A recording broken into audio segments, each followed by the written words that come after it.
Bueno, y lo último que vamos a ver que son estas falacias procedentes de errores lingüísticos, ¿ya? De errores lingüísticos.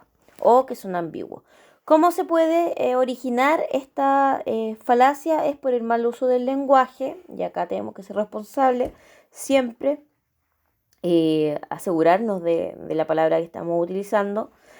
Tienen su origen en que una palabra o expresión se usa de forma poco clara. Por ejemplo, la palabra o expresión puede ser ambigua, ya en este caso tiene uno o más significados, o la palabra o expresión puede ser vaga, que en cuyo caso no hay ningún significado preciso. Ya. ¿Qué tipo de falacia encontramos? El equívoco consiste en usar en una palabra o frase con distinto sentido dentro de un mismo argumento. Es decir, primero lo ocupo en un sentido la palabra y la misma palabra después lo ocupo en otro sentido. Entonces lo que hace al interlocutor es confundirlo.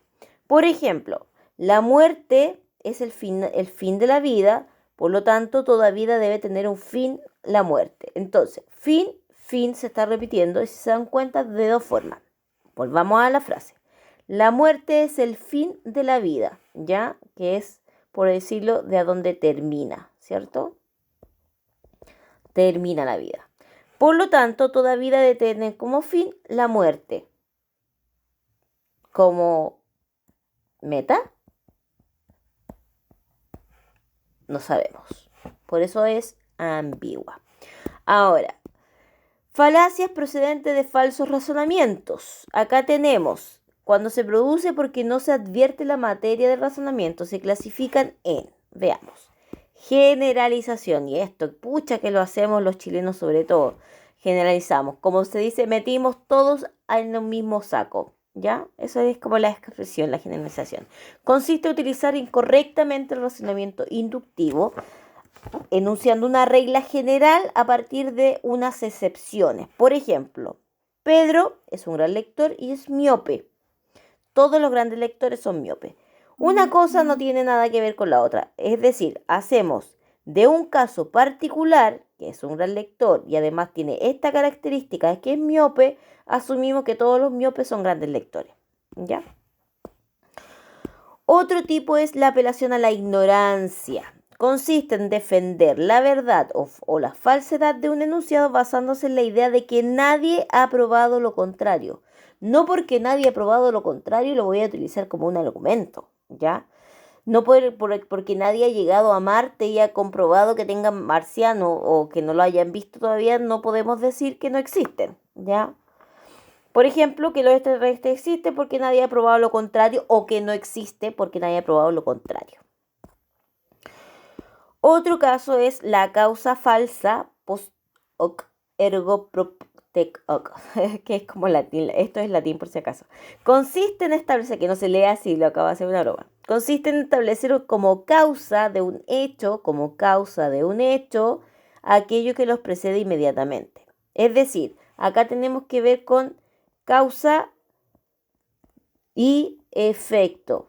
Es decir, que esta causa, no necesariamente este efecto fue hecho por esta causa. A partir de porque puede ser una coincidencia. Ya. A partir de la coincidencia entre dos fenómenos se establece sin suficiente base, una relación causal. Primero es la causa, segundo el efecto. Por ejemplo, el viernes me internaron en el hospital. El viernes me internaron en el hospital. El sábado mi perro enfermó. ¿Ya? Aquí tenemos que el viernes a mí me internaron en el hospital, ¿cierto? Me internaron. Internaron. Luego veo que el sábado mi perro enfermó, ¿cierto? Y murió el domingo. Entonces mi perro murió de pena porque yo no estaba con él. No sabemos si el perro se murió de pena. Ya puede ser una casualidad de que él entró al hospital, el perro lo envenenaron, ya, qué sé yo. Quizá un vecino dijo ya, el dueño no está, y el perro se fue, lo envenenaron y murió.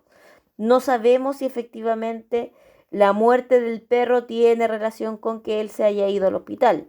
Entonces acá es una causa falsa. Y por último, y con esto terminamos, bifurcación o falso dilema. Bifurcación tiene que ver cuando yo voy por un camino, por ejemplo, y tengo una opción u otra. Ya hay dos caminos. Acá se conoce también como la falacia de blanco o negro. La bifurcación ocurre al presentar una situación como si tuviera solamente dos alternativas, cuando en el fondo pueden haber más. Por ejemplo, acá se nos presenta un caso, la clonación de embriones. La clonación de embriones para utilizar sus células para producir órganos y remediar la carencia de órganos para trasplante. Y acá, esta tesis que tiene que ver con hacer clones o hacer embriones clones para poder cultivar, por decirlo de alguna forma, órganos, ya que sabemos que el trasplante de órganos, sobre todo la donación de órganos, es bastante compleja, ya que muchas personas creen que no es correcto o la pena quizás del momento no les permite tomar esa decisión. Entonces, esta tesis que propone una clonación como remedio nos dice que si nosotros o estamos a favor de la vida y apoyamos la medida, o estamos a favor de la muerte y la rechazamos. Cuando no es necesariamente así. Quizás yo no es que esté a favor de la muerte, para nada, pero tampoco estoy a favor de que se clonen embriones como si fuera eh, cualquier cosa, como si estuviéramos hablando de un objeto, ¿ya? Para ser utilizado en nosotros. Entonces, chicos, espero que les haya quedado claro ya con respecto a lo que hemos visto.